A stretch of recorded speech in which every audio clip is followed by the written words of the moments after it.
tomorrow, in case you're just walking in and you're shocked what's going on. Monday and Tuesday, 9 a.m., 1:30 p.m., and then 6 p.m. So if you didn't get to a session you want to yet. Anybody been to a session already? Yes, one? Right, the rest of you are just here because it's class. You're here to get the good scoop. All right. Well, I hope to answer your questions. If I don't answer your questions, let me know. I'll save some time at the end to do that. But there are also other sessions. There's signs around the hallway as to what the other sessions are, but they're listed up there too. If you're into fashion merchandise, how many of you are in the business program? Okay. What are the rest of you doing? What else is there? Okay. No one wants to tell me. I don't know this guy. Why would I tell him? Well, I know that I'm going out for a business major. I haven't decided what area. Okay. I know that I'm also going to be going for the entrepreneurship certificate. Okay, great. Good. You are in the right place. But you could be, anybody in culinary arts? No one. How about something else? You're all business students, or you don't want to tell me. All right. Well, here's kind of what we're going to cover in the next half hour or less, depending on how quickly this goes. I'm going to talk a little bit about my background and the entrepreneurship certificate program, the suggested sequence of courses in case you don't know anything about the certificate, what it costs, the length of the program, some related jobs, and some success stories, mine and some other ones, just some ideas for you to consider, and then some time, like I said, at the end for questions and answers. My background, I have an undergraduate business administration degree from Western in finance and economics. Woo! It sounds exciting, doesn't it? And while I was attending in my undergraduate program, I was also a full-time financial consultant, which means I sold insurance and securities. I was getting paid on a commission basis, so in a way that was kind of the early taste of entrepreneurship, and that I was out on my own, and whatever money I made, that's what I used to survive on. And but at one point I realized that if somebody came in to see me and I made a recommendation to them of a product I got a commission on, I made a living. But if it was on something else, I didn't make a commission, and I didn't make a living. So I quickly decided really all I'm doing is selling stuff, and I'd rather do fee-based financial consulting, so I went to law school. A few years ago, let's just say Cooley didn't have any other branches beside the one in Lansing when I went there. That was over 20 years ago. So, and when I went there, I went in with this idea that I was going to do estate planning. Woo! Exciting stuff. And came out and served as a, yep, this is an entrepreneurship session if you want to stay. Okay, thank you. You're welcome. Come on, stay. Okay. But I ended up finding out I enjoyed trial work, and so I came out and worked as a prosecutor for about 5 years. Well, I got sick and tired of that and decided to open my own law practice. So I had a law practice, anybody know Kentwood area? In the intersection of Breton and 44th Street. So fun times. The court was just around the corner, and I had to pay all my bills, insurance, etc., and kind of plunged into it. I was either going to sink or swim, and made a decent living with the court around the corner representing the criminal defendants who no one else wanted to handle. I don't mean no one wants to handle criminal defendants, but everyone else got the good court appointments. The ones they thought no one could handle, they gave to me, I guess. Either they didn't like me or they thought I could handle them. So I did that for a few years. And then that whole time I was teaching. So I've continued to teach both part-time and full-time. Full-time as a business law professor here at GRCC. And that's been about 13 years as a full-time professor. And also have my own practice. So I remain licensed and practice. Don't do as much as I used to when I was teaching part-time. But I underlined and have a link to a PLLC. Anybody know what a PLLC is? It's a professional limited liability company. So You've probably heard of an LLC before. This is a limited liability company for just practitioners, so doctors, attorneys, those accountants, those type of folks. And you have to basically commit that that's the only type of folks who are going to be part of your company. But what I wanted to do was, see if this will work. Oh no, I clicked the wrong, here we go. Take you to the Michigan Business One-Stop website. And whether you plan on going into entrepreneurship, getting a certificate or not, someday, if not already, you have this great idea. Are you that person who watched late night TV and they talk about patenting ideas? You're like, I came up with that, but it's too late. So if you have a great idea, or you're looking for some type of consulting business you want to do, or small business, anybody got an idea? Don't share it if it's secret. You don't want anyone else to have it. When the Pokemon company came out with the Leafeon, I actually had the idea for that name back when I was in grade school during Pokemon. There you go. Pokemon started And out. someone else took it. So now what are you going to do? Now you got to come up with a new idea. That's right. I invented the Snuggie. No, I love those wraparound blankets. Snuggie. So whatever it is, you might want to write down this website, michigan.gov/business. It's kind of a one-stop shop. Maybe you're not even thinking some now, but someday you're going to go, there was this guy talking, and I was just waiting to go to my class, but he had this great site that I could go to and start my own business. Basically, you can do some research here. You could set up a business one-stop account. That's why it says registered users over on the right. And you can do lots of things, applying for licenses, starting your own business, organizing it, even searching, for example, searching up names. Anybody have a great name for a business? Again, you don't have to share it if you want to keep your secret and don't want anyone else to have it. But one of the first things you want to do is go out to this website, find if anyone else is using the name, and make sure that you're not infringing on their name when you go to use it. So Cost or anything? it doesn't. No. So the registration, doing the name search, all this stuff is free.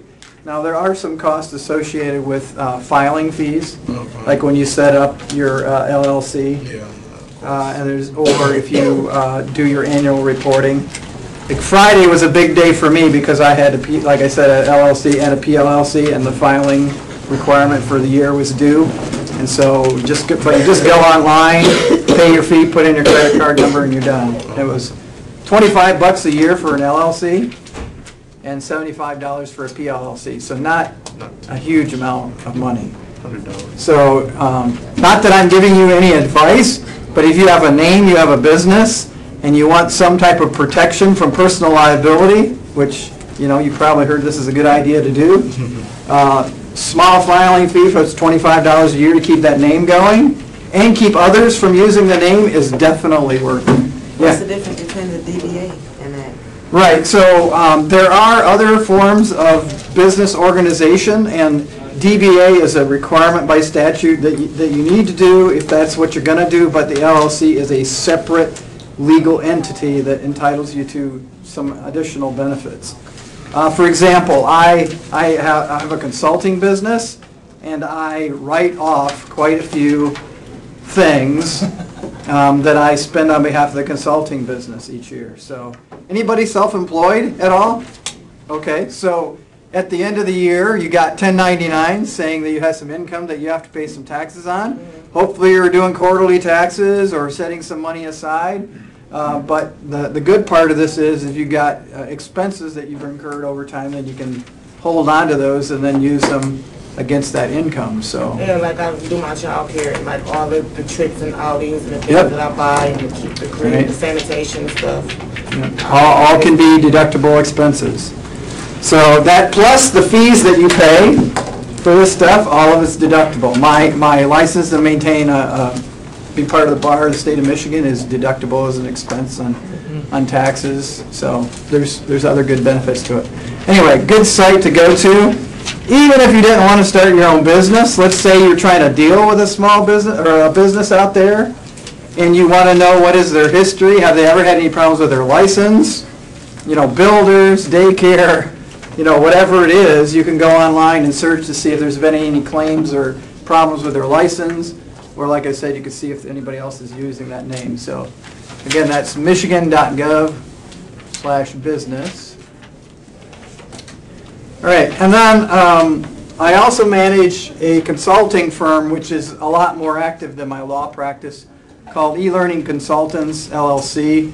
Like I said, this is a limited liability company, and in addition to the tax benefits, I contract on behalf of the LLC rather than me. So question, rather than putting contracts in your own name, when you contract with somebody, you don't want personal liability, you want it in the name of the company or LLC. So hopefully my site is up today. It was last time I checked. There you go.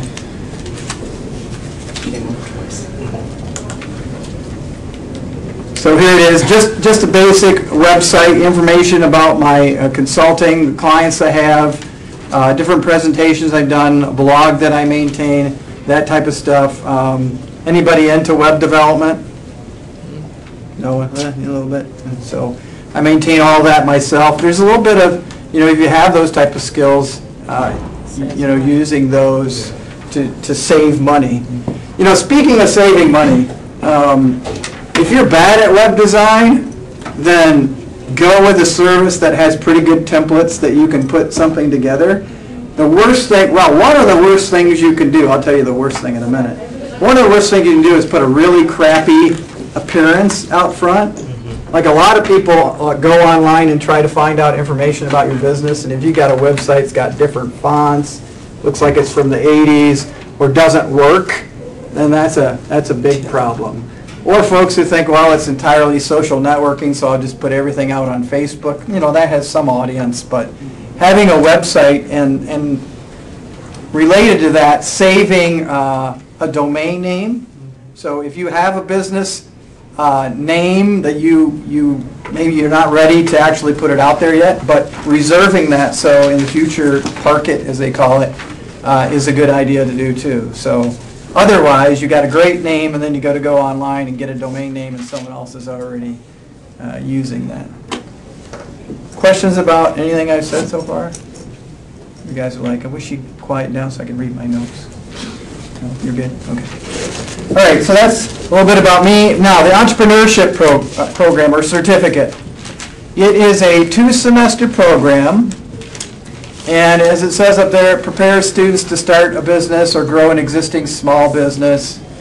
It is, if you successfully complete the program, it earns you a certificate of entrepreneurship.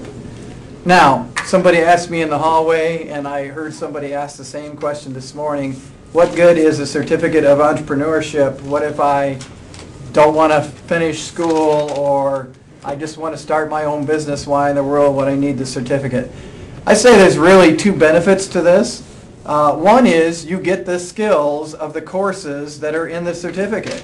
So if you don't complete the courses, then you don't have those competencies. So making sure that you have accounting for entrepreneurship or the different courses that are in the certificate program, which I'm going to show you, are a good idea.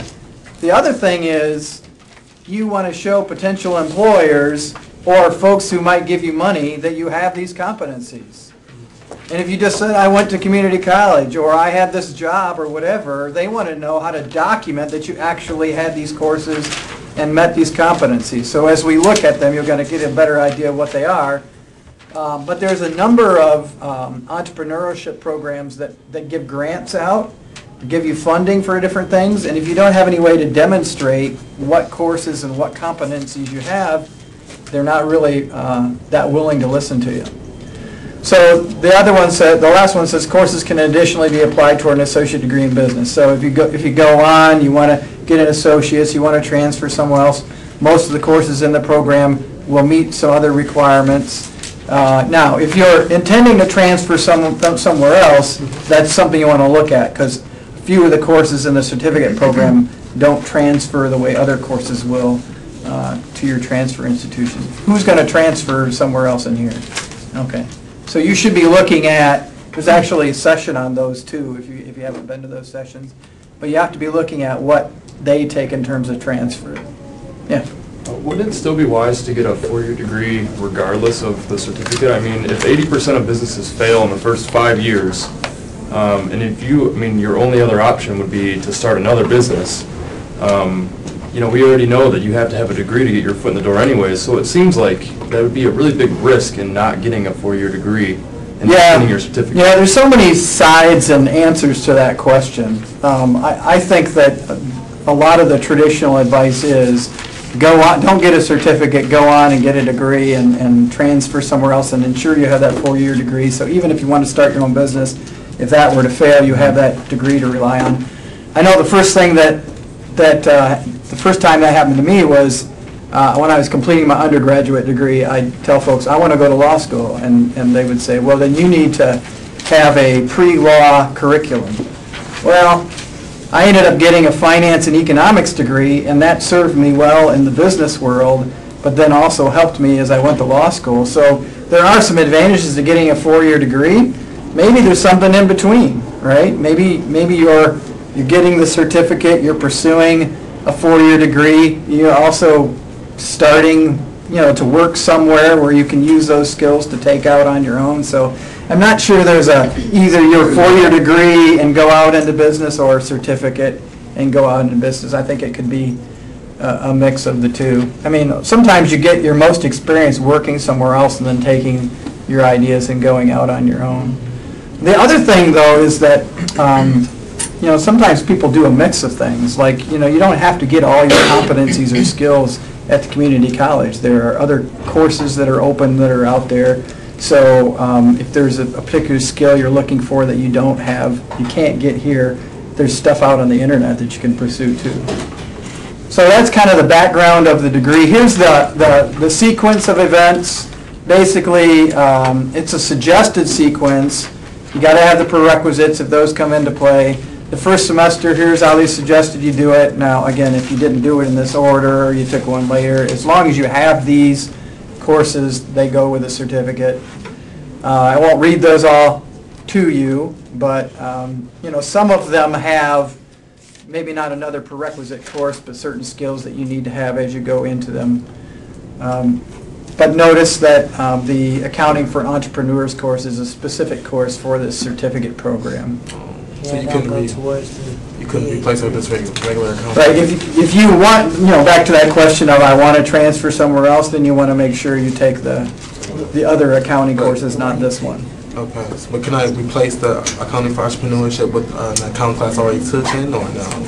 That I don't know, because They're different. They do QuickBooks. have you asked about that? I've had the accounting for entrepreneurs and you work with the QuickBooks. Right. And what we're doing is Yeah. So my inclination would be no if you don't get those skills in 256 or 257, but we can follow up and find out. You know, like as you look at the handout here, you know, it doesn't have a place to say, you know, if you have 256 or 257, that satisfies the requirement. But we can get that answer for you. That's the only one you had a question about. All right, and then second semester, starting a business, e-commerce. My course, Business Law 1, Marketing, Small Business Management. So again, a big advantage of the certificate program is it's pretty well-rounded. I mean, you know, it definitely is good to have some background in contracts as Business Law 1, but it's just as important to know a little bit about marketing, a little bit about e-commerce if you're going to start your own business. So just make sure, and I have, if you are interested in pursuing the certificate program or are pursuing it, I have these checklists out here so you can go through this a little slower and make sure you have the credits you need.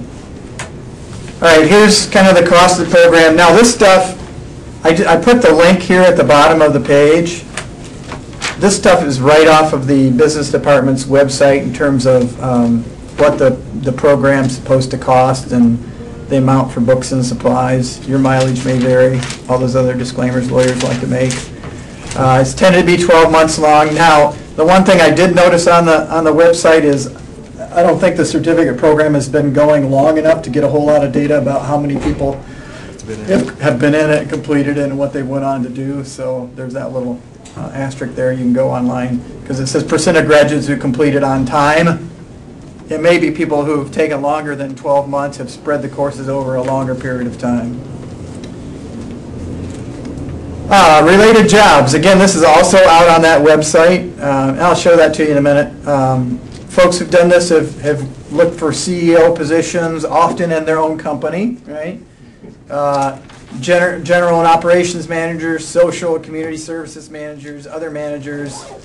I mentioned ideas like consulting, web development, those type of things. I want to show you this just because I thought it was pretty cool on the website here.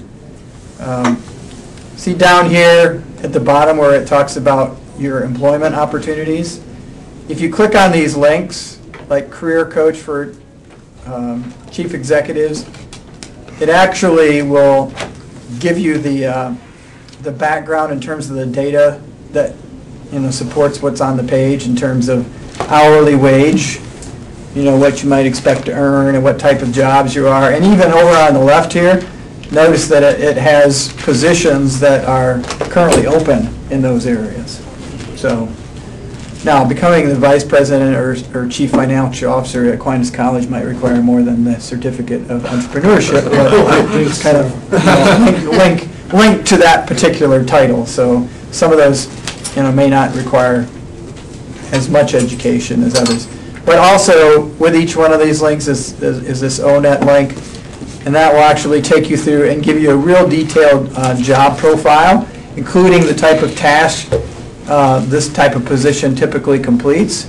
Really good idea in terms of marketing yourself, in terms of what skills you have versus what would be required for this position. So you have access to all of this. You notice I just went right into it free of charge to you. So it's sitting out there on the business department's website. Where do you, business department? So yep, so just go to, you can even, instead of putting in that entrepreneurship certificate, you can just go to the business department's website, which is /business, right? Or that says something else up there, doesn't it? But I wonder why they have the home link there. But you can go to /business, and I'll take you to the business department's website. And then down here, there's a link that says entrepreneurship certificate. You just click on that, and that'll give you access to all the information. All right, so that's that. Now, I just wanted to take this in a little different direction, just because what I find is a lot of people who think about entrepreneurship always hear about these younger, egotistical type personalities who are successful, and not that being younger and egotistical is all that bad to all you who are those things. But for those people who are older, who are like, well, it's too late in my life or career to try to start out on my own, I captured a couple articles. The first thing is the idea of just going with organizations, social networking opportunities, collaboratives that are out there, getting involved in them, find out about business opportunities or ideas. There's plenty of opportunities here in Grand Rapids. Anybody heard of Start Garden? So, local organizations, usually there's a good deal of money backing them up. Folks will go in and pitch ideas, or they'll take mentoring sessions, learn about new ideas. Kind of get whatever that idea is you have out there, get as much information as you want about it, and have an opportunity to meet other people who might be like-minded. But this other article I had here, the best entrepreneurs are older, have less ego, right? And I just thought it was an interesting article because it's about a kind of a national entrepreneurial organization that, and this is what older guys look like in sweaters much like mine, typing on a typewriter. But what I thought was interesting is, do you have the entrepreneur DNA? And look what it says in terms of folks and what entrepreneurs end up being according to their experience. 28 plus years old, so really old. Having professional experience. So this idea, well, let's just get a certificate and then go out and we have to start a business right away. Not so much. A lot of these folks have done lots of different things before they hit on that real success. And notice the other one, it says up there, real world experience. So whatever that is, like you guys are in the fake world right now, but you talk about things that you're currently out there working in and doing in the real world are very valuable. Also, for whatever it's worth over here on the right, your ability to think abstractly, recognize patterns, to think logically, those are the type of skills that are helpful for entrepreneurs. Over on the left, being highly open, being positive, thinking about things, being creative. Notice moderate and agreeable isn't necessarily the egotistical jerk that sometimes is, anybody, what was the Facebook movie? Social network. The Social Network, that portrayal of the young guy who, just socially inept but has a social network. Being straightforward, considerate, cooperative, and other, just for whatever it's worth, things that make bad entrepreneurs in terms of their experience. Those who are predatory or aggressive, those who make a lot of excuses, deceitful, emotionally unstable, and narcissism, which basically, people who have large egos are really into themselves aren't always all that successful, even though the movies might say they are. So here's one I thought was really interesting in terms of thinking about whether you can be an entrepreneur. Is they really can't establish a really strong link between IQ and success as an entrepreneur. So there's hope for all of us. So, the fact that you have to be a genius with this really great idea that no one came up with, really it seems like no kidding hard work and perseverance seems to be, it says conscientiousness seems to be more important. All right, and then just a couple kind of off-the-wall ideas, things that I've noticed lately. Anybody ever heard of Kickstarter? All right, so the idea of crowdfunding, online, getting resources. There's some people that look for angel investors, they look for large investors. This is the idea, you put your product out there, you pitch your idea, and it could be just the public who's supporting the idea. Basically what they do is they vote it, they put their money behind it, but they only invest their money if the project actually reaches its funding level. So I thought this was a really interesting, that link actually takes you to an article that talks about how even large corporations are now starting to use Kickstarter to fund their new projects. And then this last one, just as an idea, even if you're not somebody who has this really revolutionary idea or a business that you're already doing, the idea of publishing yourself. This link is to an article of a guy who makes 6 figures every month basically selling his books through the Amazon Kindle. So Amazon has a platform for self-publishing. Lots of other places have these platforms for self-publishing. There's new ones coming out every day. Basically, folks who have a hobby or an idea or whatever, they start writing a book. It gets into the Kindle Fire. I mean, there's such a huge audience for this stuff. So just another idea I want to throw out there at you. Questions that you have before I pass these out? You said something about the grants. You got any? Yes, I can get some links to that. Thank you. Yep. Have you guys pass those out. And if you really want to talk to an entrepreneur, Chris is your man.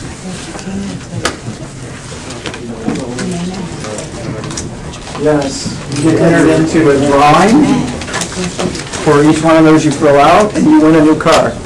So, okay, I might be making that last part up. Like 1-on-1? Yeah, so there's a box here, and so that I can get out of your way, is it okay if they pass them up and drop them in the box here? Great, now I'm going to turn the recording off so that you don't get recorded. They love taking tests. Do they? Yeah, Awesome. and so they're just really anxious to take this test from you guys. They were telling me how they wish I wasn't here and they could just take their test. Yeah, they're trying to kick you out. Yep.